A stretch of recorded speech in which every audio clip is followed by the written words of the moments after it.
Hola a todos, capítulo 2 de Civilización y Barbarie, este programa que estamos haciendo desde Canal H.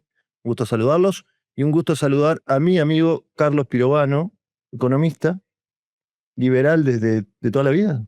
No, 14 años. A los 14 años llegó a mis manos Camino de Servidumbre Mira, y eso fue Camino de Servidumbre, sí, es el que es. Hayek.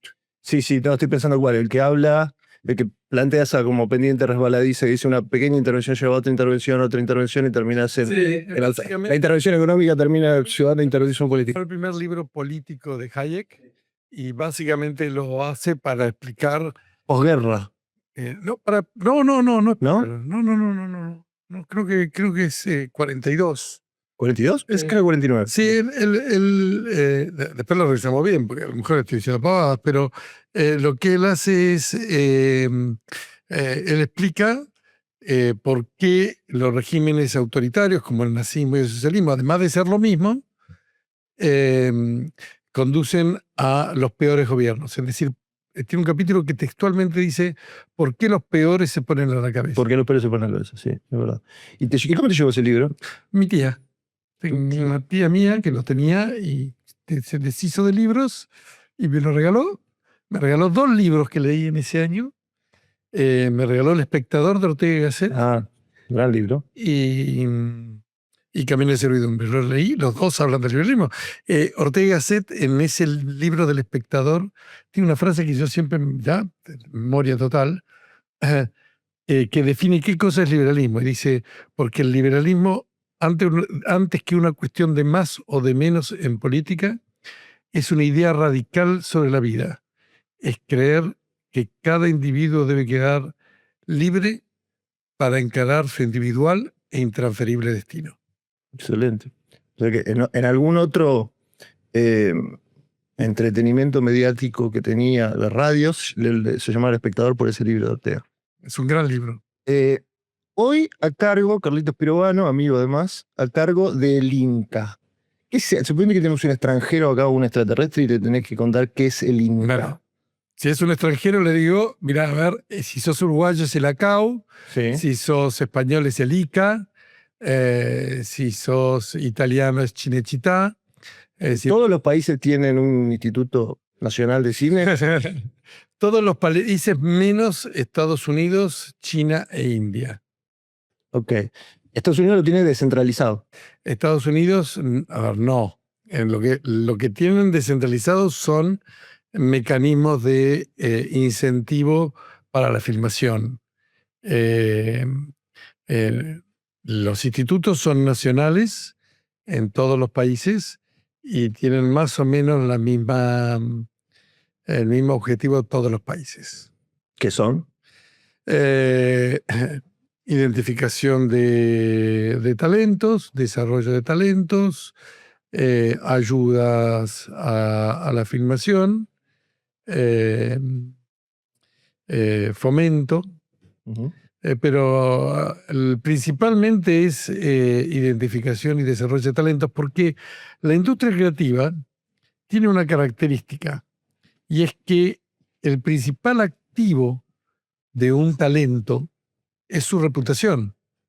Es decir, vos sos un talento joven y a lo mejor sos genial, pero no te conoce nadie. Entonces lo primero que tenés que hacer es mostrarte. Y el cine, después podemos hablar de eso, es una actividad cara. Entonces, arrancar... Cada vez menos, en términos comparativos, digamos. No, cada vez más. Cada vez menos. A ver, la industria audiovisual puede ser que no. El cine es cada vez más caro. ¿Por qué el cine cada vez más caro? Y porque el cine requiere una infraestructura y un armado que es caro. Es decir, no es el formato de un formato vertical, de un celular. O sea, el arte audiovisual puede que esté cada vez más barato con la tecnología es más accesible. El cine, digamos, de teatro, es caro. Entonces, lo que vos necesitas es mostrarte y esa etapa que yo llamo ese cruce del desierto del talento es lo que el instituto debería ayudar a que recorra el talento. Hay que identificarlo y acompañarlo. ¿Y a tu juicio lo venía haciendo el Inca? No. ¿Por qué no? Porque su objetivo era otro, claramente. Su objetivo era ser una caja política. No había otro motivo. ¿Y cómo funciona una caja política dentro del Inca para Y una caja política funciona repartiendo plata a los adeptos. a los amigos? Sí, es así de sencillo. Es decir, che, tengo que a ver, típico de la política, vos sos diputado, sé que algo, poco, pero algo de política habrás hecho. Algo estamos haciendo. El típico del político es cómo banco a hacer política, cómo banco a mi gente, cómo banco, es decir, las famosas pymes que tenés en la Cámara de Diputados. Ujú. Es decir, y la caja política sirve para eso, sirve para sostener una estructura política. Cuando discutimos temas como Sadaic, Carlos, Sí. uno ve que hay en la música, podríamos decir, una casta, una rosca de artistas que siempre estuvieron y que más o menos se han adueñado del mecanismo institucional y de la caja que conlleva. En el cine, ¿vos me decís que sucede algo parecido? Exactamente lo mismo. Es decir, el Inca tenía un club de la rosca, como Sadaí, como los músicos, como todo, como el mundo de los emprendedores. Todo tiene un grupo de gente que ha aprendido cómo llegarle al Estado, rodearlo, y que su trabajo no es específicamente ese, sino gestionar al Estado, digamos. Y nombres propios no vas a dar porque te van a jacapear. Te puedo dar, pero ¿de qué sirve? No sirve de nada, ok. ¿Cómo se financia el Inca hoy todavía? Pre-reforma laboral, que igual la reforma laboral de No, a ver, el Inca surge a partir de Perón, que Sí. establece el Instituto Nacional del Cine. Es llamativo que todo el mundo diga, porque el cine nacional y todo esto, y la mejor época del cine nacional es anterior al instituto, Claro. no posterior al instituto. Claro, la época dorada del cine argentino. La época dorada del cine argentino es anterior a la Segunda Guerra, Exacto. anterior a Perón. Y después lo transforman en Inca, una ley del 94, que paradójicamente la miembro informante fue Patricia Bullrich. Ah, sí. Esto es interesante. Y es una ley buena, eso es lo que quiero hacer notar.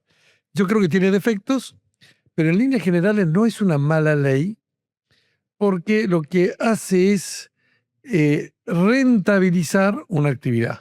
Es decir, asume que el cine per se es una actividad con problemas de rentabilidad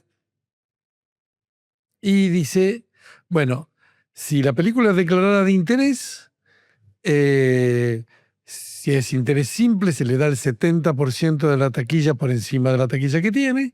Si es interés especial, se le da un 100% de la taquilla por encima de la taquilla que tiene. Pero por lo tanto, si vos tenías una película muy exitosa, te llevabas muchos subsidios. Si tenías una película que no era exitosa, 0 por cualquier número es 0. Ujú. No te llevaban nada. Lo que pasó fue que a partir de esta gestión peronista post-2001, la rosca empezó a tener problemas de financiamiento. Es decir, no conseguían financiamiento privado. Entonces, cuando no conseguí financiamiento privado, ¿quién le pide la plata? Al Estado. Y inventaron algo que se llamó el subsidio de medios electrónicos, que no requería ni nada. Es decir, requería solamente entregar la película. Pero que además, como requería solamente entregar la película, el productor decía, bueno, pero la película te la voy a entregar. Yo necesito hacer la película. Dame la Adelantar. dame la plata antes. Claro. Entonces, le daba la plata antes y después hacía, no importa qué. Esos eran los famosos adelantos de subsidios que parecía que nadie podía evitar y nosotros los cortamos. ¿Y los subsidios tenían alguna obligación de empatar un subsidio, una financiación análoga, pero del sector privado, de algún tipo de... No, de Puede hecho, estar financiado 100% por el Estado. el subsidio, los topes de subsidio eran el 100% del costo, es decir, el Estado les pagaba el 100% del costo, o lo que ellos llamaban una película de costo medio. ¿Qué es una película? Es decir, una película de audiencia media, el costo medio de una película de audiencia media. Okay. Es decir, el promedio de lo que costaba una película de mitad de tabla. ¿Correcto? Que el Inca dice cuánto vale. Y que nunca le pegaba porque había que darle a muchos, entonces si ponías ese tope la plata nunca iba a alcanzar. Pero para entender esto, yo tenía una idea de una película, hacía una película, lograba un subsidio del Inca. Correcto. Supongamos que a la película le iba bien. Esas ganancias tenía que devolver alguna parte. No, nada. O sea, el Estado era un socio en la pérdida. Era mucho peor que eso. A ver. Era una asignación universal por productor. Es decir, vos querías hacer una película, venías al Inca, aplicabas a la película con un proyecto, con un papelito en el cual escribía: yo quiero contar la historia de Rosario Central y su pelea con Newell's Old Boys. Listo, contaban más o menos una sinopsis. Eso iba a un comité de preclasificación formado por otros como vos, así que no había ninguna posibilidad de que no saliera aprobada. Claro. Porque además ganamos todos y nos aprobamos muchos. Exacto. Claro. Entre todos, sí. viste, como no te aprobado, después no vas a aprobar vos. Claro. Así que salía aprobada seguro.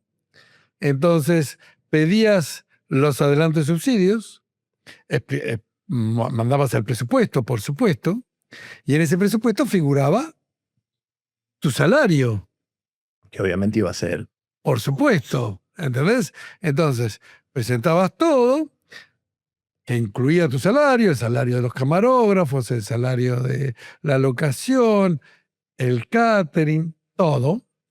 Filmaba, la postproducción, filmabas, hacías la postproducción, entregabas la copia masterizada, se aprobaba esa copia masterizada y te pagaban el resto del subsidio, que era, te adelantaban el 80 y después te pagaban el 20 más. Claro, todos los incentivos mal alineados. Que eran más o menos, para que vos te des una idea, es el equivalente a hoy a 300 millones de pesos por película, donde el productor se llevaba más o menos el 20, se llevaba 60 millones de pesos. Él. Muy interesante. Claro. A riesgo cero. A ver, si llevaba esa plata, la veían 4 personas. Pará, eso. Por lo tanto, costaba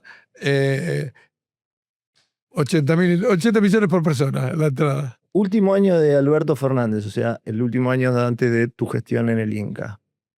241 películas aprobadas, 135 con menos de 1000 espectadores, 15 con menos de 100. O sea, una película con menos de 100 espectadores no es una película. Bueno, me puedo poner en. Yo calculo que si, no sé. El productor te dice, bueno, a ver. Esto va a tener más espectadores. El productor te dice, bueno, primero, yo no sé cuánta gente va a ir a verlo. Y lo segundo que te dicen es, la película no era para los espectadores. ¿Para quién es? Era para los festivales, para otros lugares. ¿Y los festivales? No o sea, es cine para los que hacen cine. Sí, pero a ver, ponele que fuera para los festivales. Ponele que tu objetivo no fuera espectadores. Si la película vos sentís que es una película que vale la pena ser vista, que es culturalmente adecuada, que dice algo, porque se supone que la cultura tiene que decirle algo a alguien. Ponela en un cine e invité a tu familia. Claro, no tenés. Sí. ¿Entendés? Si una película de menos de 100 espectadores es una película que, primero, no la vio ni siquiera los que la hicieron. Porque trabajan más personas en la película que 50 personas en una película se supone que deberían trabajar. Y no la vieron, suponete que esos, no la vieron los familiares, la mujer de cada uno de ellos. Claro. O el marido, o el novio, no importa. ¿Entendés? No resiste el análisis. Ellos hablaban, después en la jerga te vas enterando, ellos hablaban de estrenos técnicos. El estreno era para cobrar el subsidio. Es decir, decía, tiene que ser estrenado en sala 14 días. Pero además hay salas ad hoc del Inca donde la... Claro, exactamente. O sea, Buscaban, por eso armaron también todo el esquema de espacios Inca, Claro. donde se pasaban estas películas que no veía nadie, y todo esto era gasto. También hay una ley de cuota de pantalla, igual que... Sí, la ley de cuota pantalla, que además la ley de cuota pantalla es un capítulo aparte. Pero la ley de cuota pantalla era tan complicada que no era fiscalizable. Claro. Entonces todos estaban contentos con la ley de cuota pantalla porque los productores decían, yo tengo una ley de cuota pantalla que me lo tenés que dar. Y el productor decía, yo te lo doy si quiero. El exhibidor decía, yo te lo doy si quiero, si no quiero no. Total, nadie lo va a venir a ver. Claro. Si necesitabas más inspectores que el ARCA para poder controlar todas las pantallas que hay en toda la Argentina. Y ver que, por ejemplo, no solamente tenía que ser exhibido tanto cine nacional, sino que sí, tenía que haber continuidad si se llegaba a tantos espectadores, tenías que verificar que tuvieran los horarios que tuvieran. Imposible. Bueno, vos llegás al Inca, ¿con qué te encontrás? 850 empleados, 8 edificios, $2 millones al año de déficit, explotando para arriba de acá en adelante. Ok. 850 empleados distribuidos, ¿dónde estaba? En 4 edificios, en 8 edificios. Bueno, tenías un edificio en calle Belgrano, ahí a la vuelta del Inca, en calle Ceballos, ahí al ladito también tenías otro. Tenías uno en calle Moreno, enfrente de la ENARC. Tenías uno en Avenida de Mayo. Y esos eran los 4 que cerramos. Tenías el de Lima, que es el histórico del Inca. El edificio de la ENARC, que queda en Moreno y Salta. El Gomont. Y en la calle Ensenada tenías el depósito de la Cinemateca. 8 edificios. Bien. Y por supuesto, esas 850 personas había que meterlas en algún lado. No entraban en Lima. Así que... ¿Qué hicieron con eso? ¿Eh? ¿Qué hicieron con eso que recibieron? Bueno, primero bajamos drásticamente la gente. Para que vos te des una idea, vos ¿En qué tarea fundamentalmente estaba el...? en todos lados. En todos lados hay inflación de gente. En todos lados. Todo, fíjate,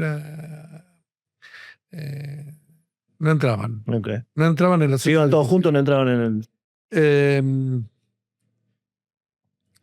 Vos sabés algo del Estado, vos tenés gente en planta permanente, tenés gente que se llama artículo 9, que son empleados del Estado, pero que no tienen estabilidad. Tenés lo que se llama contratos de locación de obra y locación de servicio. Que suelen ser los que después Sí. te adelantan lo que va a ser el empleo público más adelante porque se van efectivizando. Claro. Suerte ahora en esta gestión no, pero... Esos facturan. Exacto. Los 2 primeros cobran sueldo, los contratos son monotributistas y facturan. Bueno, primer día que tengo, ya se cumple, pasado mañana se cumple 2 años. Bien. Primer día que me dan firma, saco una resolución anunciando que no renuevo ningún contrato de locación de obra. Eran 150. 150 personas que yo he hecho el primer día que tengo firma sin preguntar ¿A qué se nada. dedican? Me dice, bueno, pero algunos sirven, va a haber lugares que queden vacíos, y ¿qué hacemos? Y la gente, digo, mira, 2 cosas le digo. No quiero saber quiénes son, ni si son útiles, ni si no son útiles, porque empiezo a preguntarme cosas que no son relevantes. No alcanzan la plata, estos se van todos. Bueno, pero los podemos echar a fin de mes, porque si le cancelamos el contrato ahora, el pago hasta fin de mes. No, al contrario, le digo, decirles ahora que no se va a renovar para que tengan un mes para buscar trabajo. Que me parece razonable, me parece justo que hagamos una cosa así. Y además no quiero saber quiénes son, porque si llega a estar el hermano de Montoto, me van a empezar a operar y no tengo ganas de tener que hacer esto. Mejor que yo no sepa nada, que no... Excelente. Nada, no quiero saber nada. Me llamaron. Te llamaron hermano de no sé. Me llamaron el hermano de Montoto. El hermano de Montoto. Le digo, bueno, ¿qué quieres que haga? Bien. Es así. Así que la primera resolución fue esa. La segunda resolución fue, cortamos... O sea, lo tuyo fue motosierra No, a ver, profunda y del día cero. y te digo, fue el gran acierto. Pues yo después vi otras administraciones que empiezan a hacer lo que yo llamo el enfoque de contabilidades, ¿entendés? Bueno, bajemos un poquito acá, bajemos otro poquito acá, y cuando empezás ahí, la hiedra venenosa te invadió. ¿Y cuál fue el backfire de eso? ¿Cuál fue la reacción contra ese primer? Desembarqué, no le renové a nadie, ni pregunté quiénes eran. Cero no debe haber sido la reacción. Fue casi cero. ¿Sí? Fue casi, bueno, a ver. En primer lugar, había el clima de que era algo necesario. Es decir, que esto era un desastre. Por supuesto, me hicieron, ATE me hizo ¿cómo se llama? Un abrazo al Inca y esas cosas. Se juntaron conmigo y me dijeron, acá no sobra nadie. Y ponían cartelitos, no sobra nadie. Le digo, no sobra nadie. Bueno, te puedo asegurar que sobran mucho, pero bueno.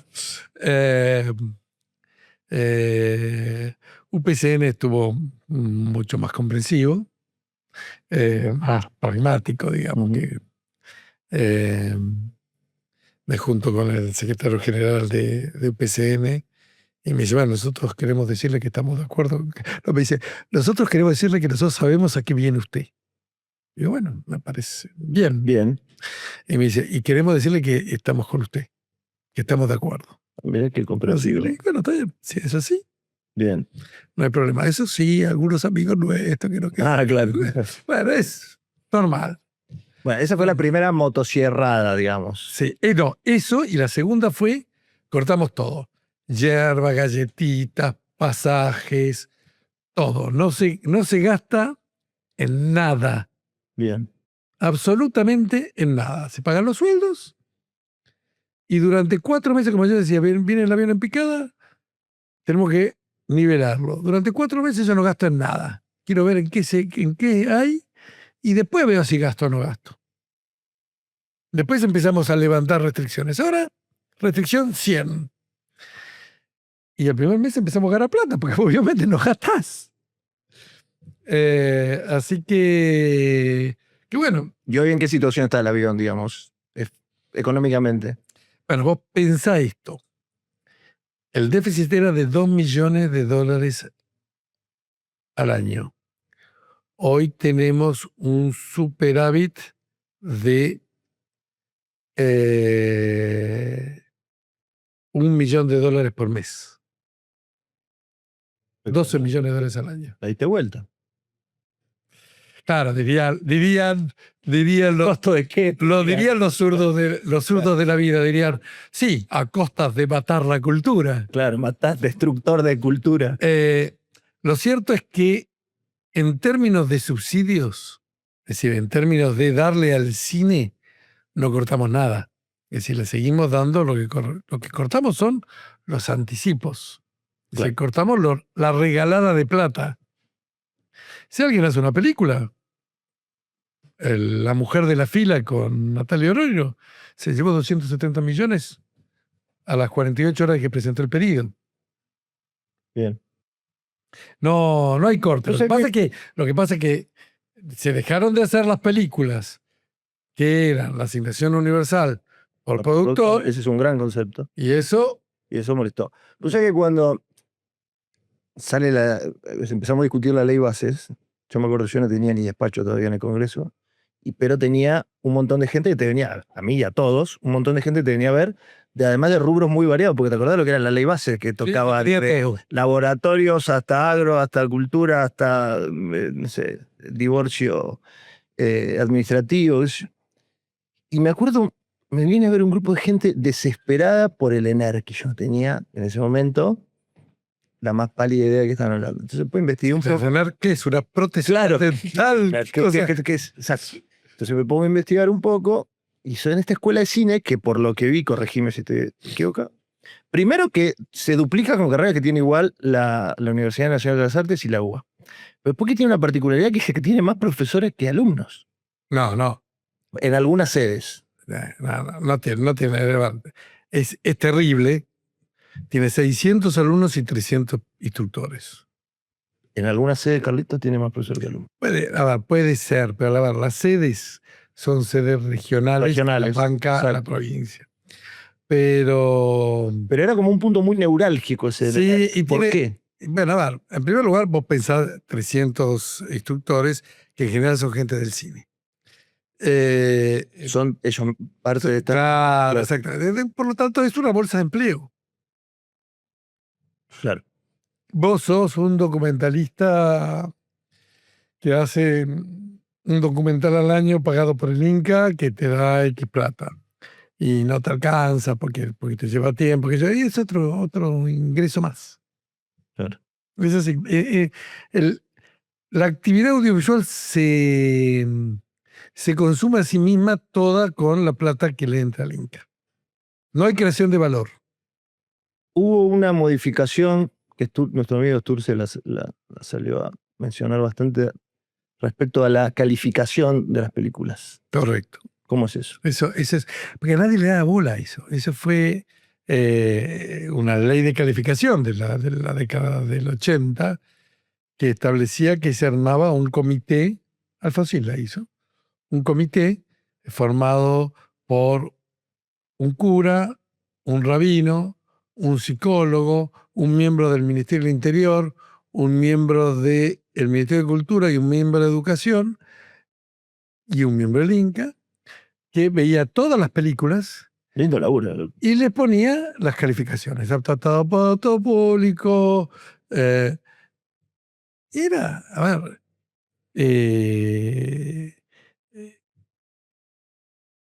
nada, en primer lugar era vetusto. Es decir, hay 700 películas que tienen que ver para que alguien le ponga la calificación. ¿Te acordás la escena de Cinema Paradiso? El cura con la campana, viendo las películas y cada vez que alguien se da un beso tocaba la campana, entonces censuraban ese pedacito. Ponele que no fuera censura. Acá ya no era censura, pero estamos un poquito más modernos sí. Y no es censura. Pero, en primer lugar, las calificaciones es algo viejo.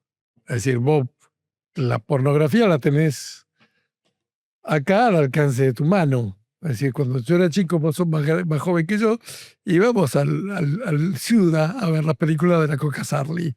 ¿Entendés? Que nos dejaba pasar. Que además era, cuando pasaba algo aparecía un farolito, no veías nada. Claro. Pero bueno, qué sé yo, sabías que algo pasaba. Todo eso ya no tiene ningún sentido.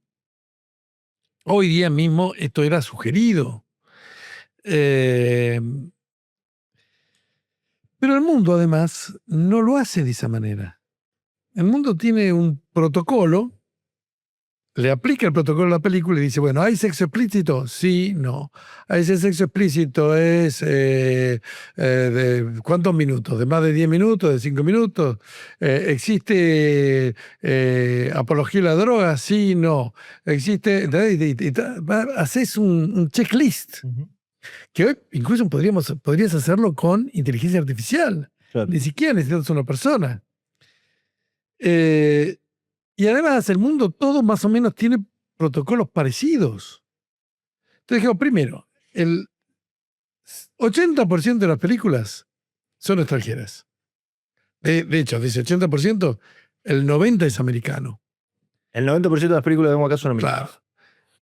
Claro. Si viene con una calificación americana, homologala. ¿Cuál es el problema? Es decir, ¿realmente vos crees que hay algo más pacato que un americano? Claro, hay una sensibilidad distinta acá que tenemos que cuidar. Claro, exacto. Yo te acepto, si es sueco, ¿viste? ¿Qué sé yo? Pero americano, en serio. Entonces, homologar todo lo que viene de afuera, homologalo. Si hay alguna asociación civil, si alguna fundación, si alguna iglesia cree que la canción de Eric Clapton, Cocaine, debe ser prohibida, qué sé yo, que venga y haga una presentación. Y lo evaluamos. Bien. Pero por default, no jodamos. ¿Qué tiene que ver intensamente para saber si es apta para todo público o no? Creo que es fácil. Las películas argentinas las tenemos que calificar. Para eso hacemos un protocolo. De vuelta que simplemente se repite. Que se discute. Ese protocolo fue discutido por minoridad, por educación. Lo vamos a sacar con una resolución tripartita. Y después se aplica. que además es mucho más fácil, porque si vos eras productor, hacías la película y no sabías cuál iba a ser la calificación hasta que esta famosa comisión no determinaba cuál era. Ahora no. Ahora vos conocés el protocolo y decís, yo diseño una película para mayores de 13. Listo, ya está. Fácil. De ese 90% de películas que vemos los argentinos en cine que son yanquis. A ver, yo cuando pago la entrada para ver Los Vengadores, hay un diezmo que va al Inca. Exactamente, el 10%. Y además es un 25% de el ENACOM. De un impuesto a la publicidad de radio y televisión. Exacto. Que va al fondo del ENACOM.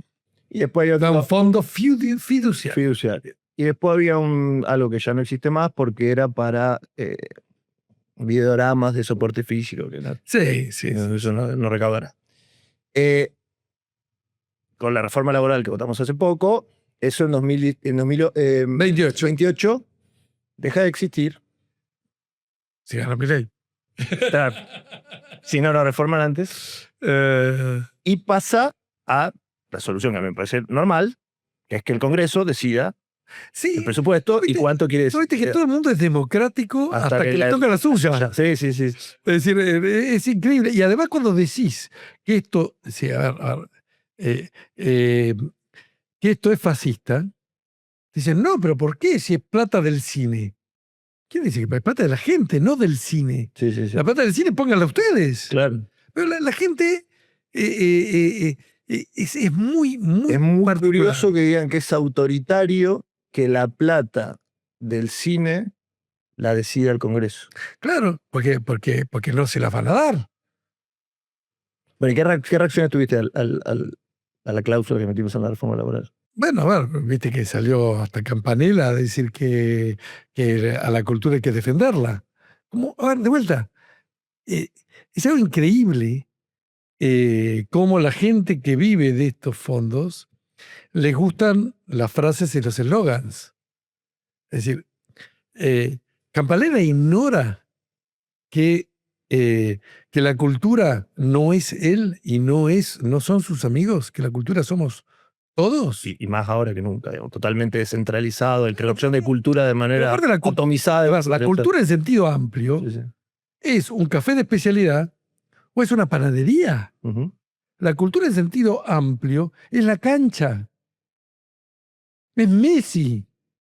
¿Hay algo más cultural que Messi para la cultura argentina? ¿Que Maradona? Sí, a mí me sorprende el nivel de autoestima que tenés que tener para denominarte la cultura. O de inseguridad. Nosotros somos la cultura. Porque además te viene Josecito, que hizo un documental que... Sí, porque no es Campanella. Claro, que no vio nadie, sí. Y te dice, no, pero entendés que nosotros hemos hecho, que el cine argentino, Campanella, Armando Bo, y te empiezan a nombrar un montón de gente que no son él. Claro.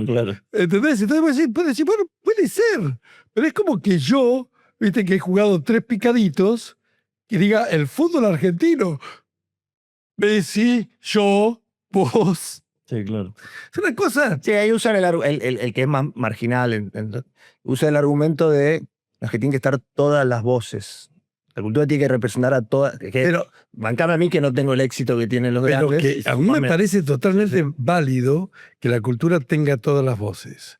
Ahora, cuando el Estado empieza a financiar las voces, ya no tiene todas las voces. Ya no es más la cultura. Es la cultura oficial, que es lo que ha pasado. Entonces, ¿quiénes son los que chillan? Los financiados por la cultura oficial.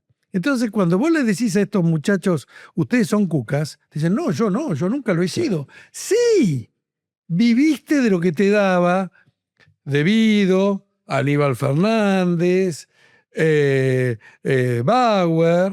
Claro que eras cuca. Y eras cuca de la peor calaña, porque eras cuca a sueldo. Es decir, si no te hubieran pagado, no lo hubieras sido. Claro, el Cuca Mindset en realidad era por... Claro, es decir, yo puedo aceptar que alguien lo sea... Por convicción. Por convicción. Pero vos te estaban pagando. Claro.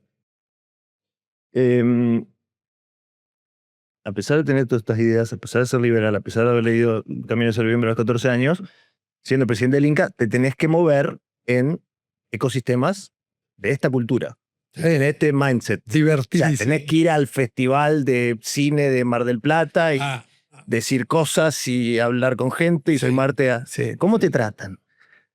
He recibido un par de silbidos, Ok. pero bueno, gajes del oficio. No, tampoco es que me he expuesto a esto, es decir, no he ido gratuitamente a ver este tipo de cosas. Es decir, lo primero que he hecho es no creerme parte del ecosistema. Seguís siendo un outsider dentro de un... Yo vengo a administrar y vengo a hacer que se cumpla la ley. La ley existe, la ley debe ser cumplida, los fondos están, pero se van a repartir Porque bien. esto está bueno, hay un punto ahí. Porque lo he visto en muchos amigos. Que quieren ser un poco parte. Y Porque te tientan, porque hay tipos que admirás, porque Sí. te pasan la música, querés la validación del artista, del admirar, pero y te termina comiendo el ecosistema. además, lo primero que hace el ecosistema es chuparte la media. Claro, entonces, Lo primero que vienen todos y te dicen, bueno, no, porque acá necesitamos gente que esté y que ayude a la cultura y que apoye. ¿Entendés? Entonces, viste, te ponen un espejo que agranda y vos decís, upa, yo estoy para. Ahí es donde yo creo que una buena formación te defiende. Porque no corres el riesgo de decir, yo esta plata la voy a usar bien. claro. Yo soy distinto del resto. Yo la voy a usar bien. Y no es lo que hay que hacer. Es decir, señores, la ley dice créditos, la ley dice convocatorias, la ley dice subsidios. Los subsidios se dan de esta manera. Listo, cumplamos la ley. Si no les gusta porque la ley no tiene la arbitrariedad para dársela a ustedes, cambien la ley. Sobre el filo del cambio de la ley, o de este cambio que metimos en la reforma laboral, pasó algo que también lo vi ahora en la reforma de la ley de glaciares y en otra reforma, que viste, el último argumento de la izquierda, del progresismo es, bueno, no, es verdad que hay cosas que hay que cambiar. Es verdad que hay cosas, viste, no las propusieron nunca, resistieron totalmente cualquier tipo de cambio, pero cuando ya están a punto de tumbar el rey, digamos, te dice, es verdad que hay cosas que hay que cambiar. Y en el Inca he escuchado también a mucha gente que decía, Sí. no, bueno, es cierto que el Inca debería Sí. modernizarse y cambiar, ¿no? Sí. Y bueno, yo estoy de acuerdo. Es decir, a ver, vuelvo a decirte. Una cosa interesante es que los únicos dos países que no destruyen valor en su actividad audiovisual son los únicos dos países que no tienen instituto, que son Estados Unidos e India. Bollywood y Hollywood. Sí. Esos crean valor. El resto, todos analizado económicamente, destruyen valor. Es decir, gastan más de lo que les ingresa. Y ellos es el argumento de ellos. Es decir, el cine no gana plata en ninguna parte del mundo. Ujú, La pregunta de un economista es, entonces, ¿por qué existe? claro. Pero esto no lo soportan.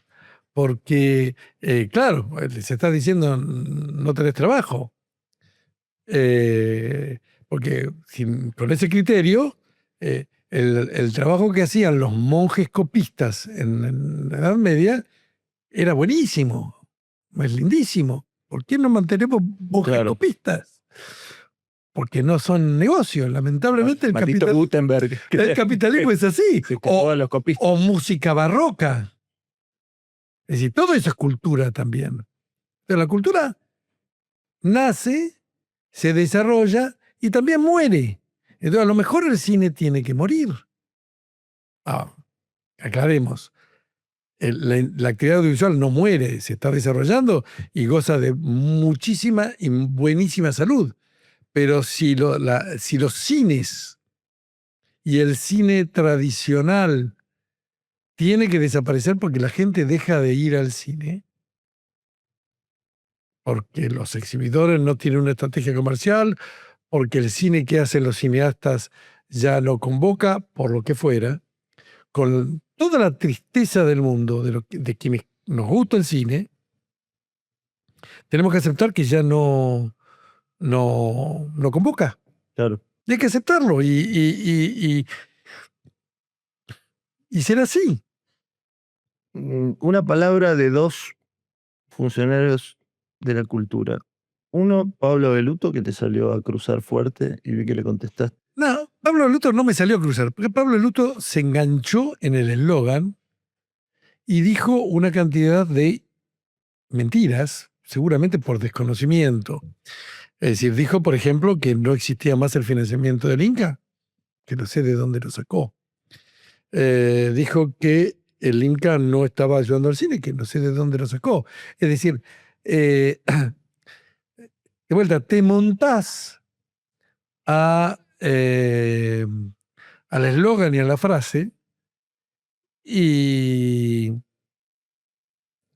bueno, por supuesto que el grupito te aplaude, que es lo que estás buscando. Te estás buscando el aplauso de tus... El ecosistema. Claro, de la gente. Ahora, no estás diciendo la verdad, que debería ser un compromiso de él. Y estás hablando con desconocimiento, que tuviste 4 años como ministro de Cultura y la situación del Inca deberías haberla conocido. Porque no es que el Inca tenía 850 empleados en los últimos 4 años. Los tenía en la época de él. Y no hizo nada. Absolutamente nada.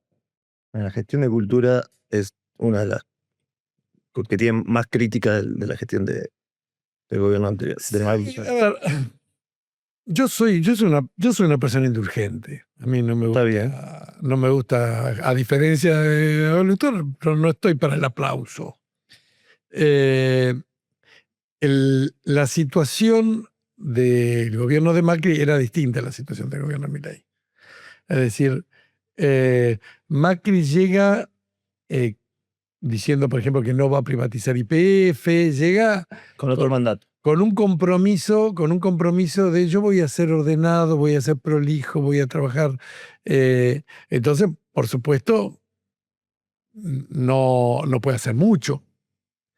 El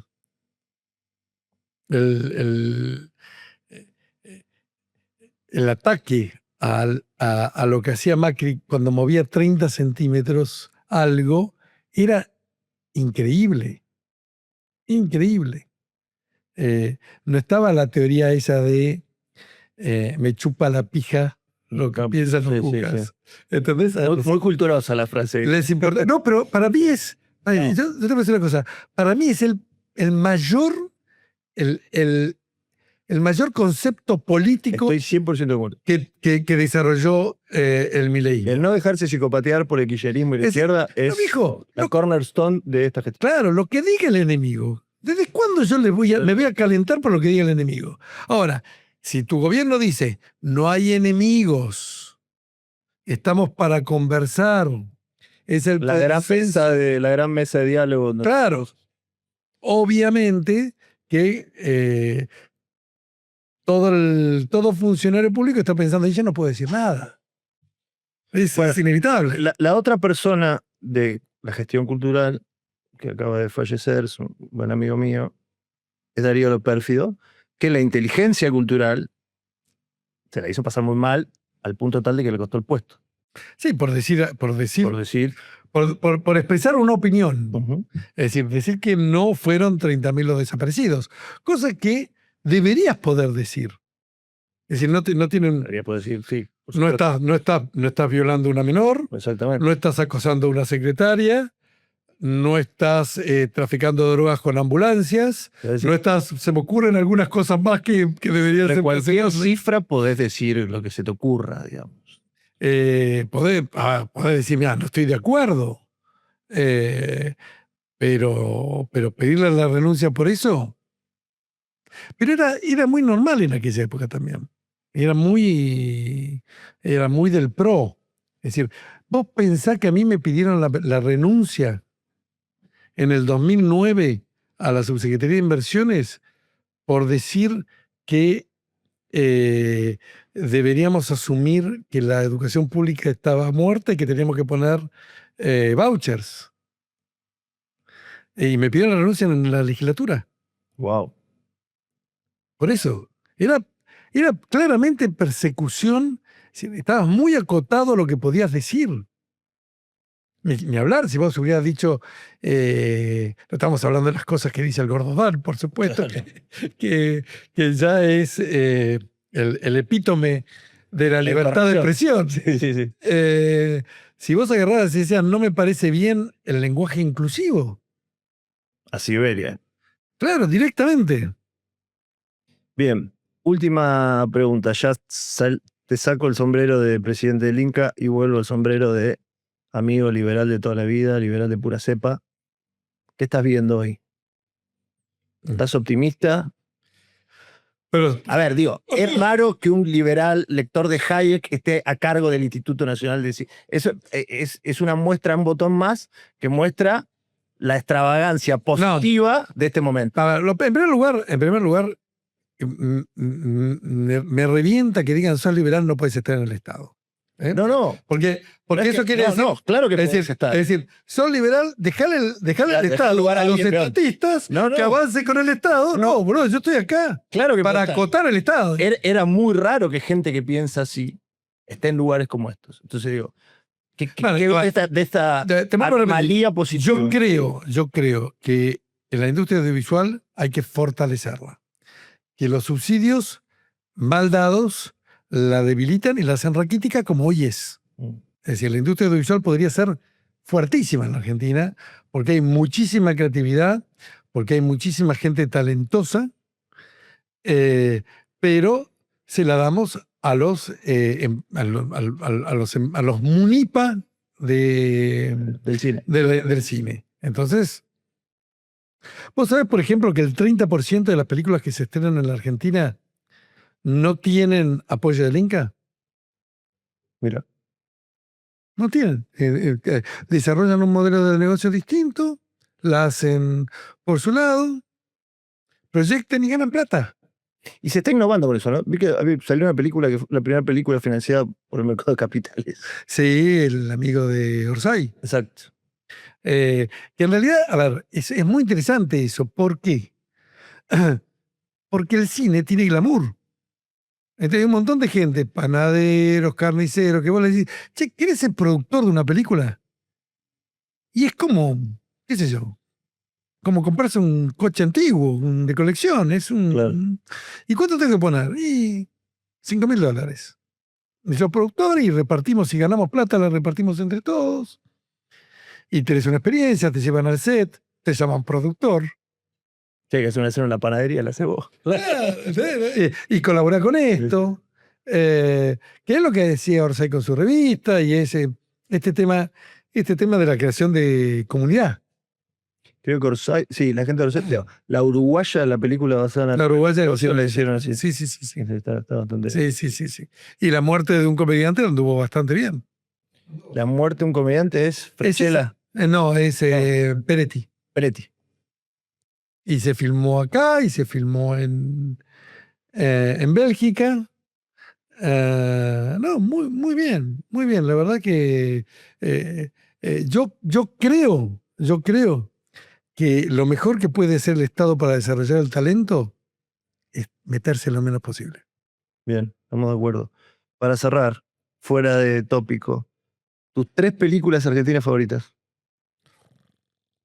Hay que puedan decir el presidente del Inca. 3 películas argentinas Tan. favoritas. A ver. No podés decir Carne de Isabel Sarli. No podés. Ninguna de la coca puede estar en esta lista. Ay. Bueno, en primer lugar, a mí me gustó, a mí me gusta mucho, yo soy de la generación que a la hora de la siesta veía cine nacional de Mirta Legrand. Sí, claro. Así que ahí está, ¿cómo se llama esta película que estaba? ¿La pícara soñadora? No, Alfredo Alcón y La Dama Duende. La Dama Duende. Esa película es muy buena. Bien. Muy buena. Una. La Guerra Gaucha. La Guerra Gaucha. Peliculón. peliculón. Y dame una más contemporánea. Y una más contemporánea, te tengo que tirar ¿cómo se llama? ¿El secreto de sus ojos? No. Historias mínimas. A mí me gustó mucho Historias mínimas. Me puso que una película y me encantó. Nunca hablé con alguien que le haya gustado Historias mínimas. Me parece una película. Que es una película de. Fíjate, es como. La idea de Homo Argentum, digamos, película de segmentos. Sí, lo que pasa es que Después tiene el hilo conductor del. Me acuerdo, la de la torta, la del suco. Exacto. Bueno, miramos. Exacto. Buena selección, pero buena selección. Bueno. No dijiste los bañeros más locos del mundo o algo por el estilo que te iban a sacudir. Igual es un peliculón, los bañeros más locos del mundo, un peliculón. A mí me gustaba. Cine comediante de los 80 me parece fantástico. A mí me gustó mucho cuando yo era chico. Yo vi Los Irrompibles, que era un western de estos cómicos uruguayos de Telecataplum y todos esos, sí. Que estaba, todos estos. Me encantó, yo de chico me encantó. Hacer un western argentino me pareció una cosa extraordinaria.